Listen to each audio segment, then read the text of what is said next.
વડોદરામાં મોડી રાતે ફાયરિંગની ઘટના, જીઆઈએસએફ કર્મચારી પાસેથી બંદૂક કબજે.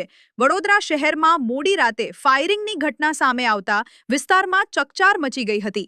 પ્રાપ્ત માહિતી અનુસાર કાકા સાહેબ ટેકરા વિસ્તારમાં આવેલ નવદુર્ગા મંદિર નજીક એક વ્યક્તિએ અચાનક ફાયરિંગ કર્યું હતું.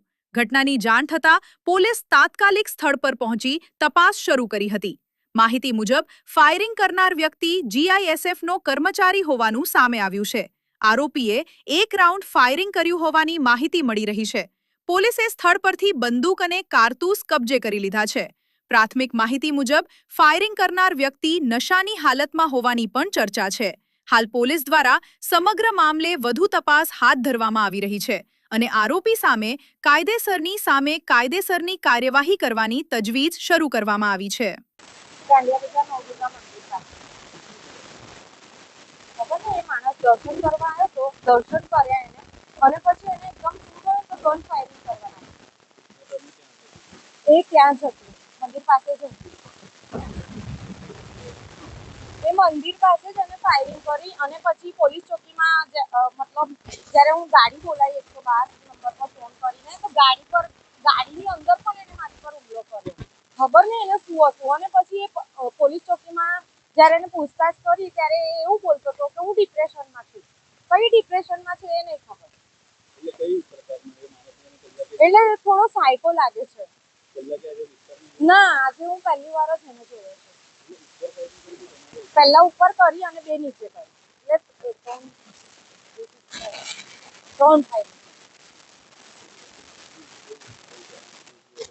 ના, એ લોકોને તો મોહલ્લામાં બધાને એવું લાગ્યું કે કોઈ ફટાકો ફોડ્યો છે પણ જ્યારે હું પાછળ ફરીને જોયું ને ત્યારે ફાયરિંગ મેં એના હાથમાં ગન જોઈ ને તો બી ગઈ તો હું એની પાસે પણ ગઈ પણ એને છે ને મારી પર હુમલો કર્યો એટલે ગન તો એને નીચે નાખી દીધી. બે ગોળીઓ નીચે પડી હતી ને એ પણ હું ઉચકીને પોલીસવાળાને આપીને ગન પર.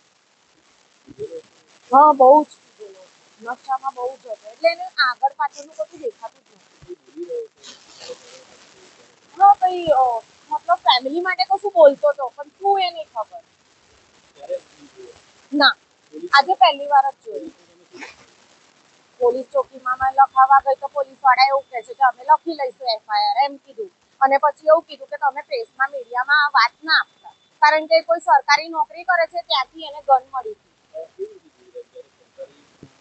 હું તો નહીં ઓળખતી પણ હમણાં જ્યારે હું ત્યાં એફઆઈઆર લખવા માટે બેઠી હતી ત્યારે પણ એ મારી પાસે જ જોતો હતો એટલે એ પોલીસવાળા પીઆઈ સાહેબ પણ એવું જ કહેતા હતા કે તમે એવું હોય તો વાત દબાઈ દો.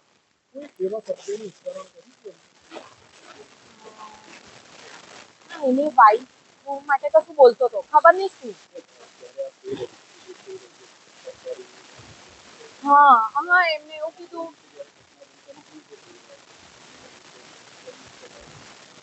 હા, એમને એવું મને પૂછ્યું તો મેં એમને કીધું એ તો મને પણ ખ્યાલ નથી.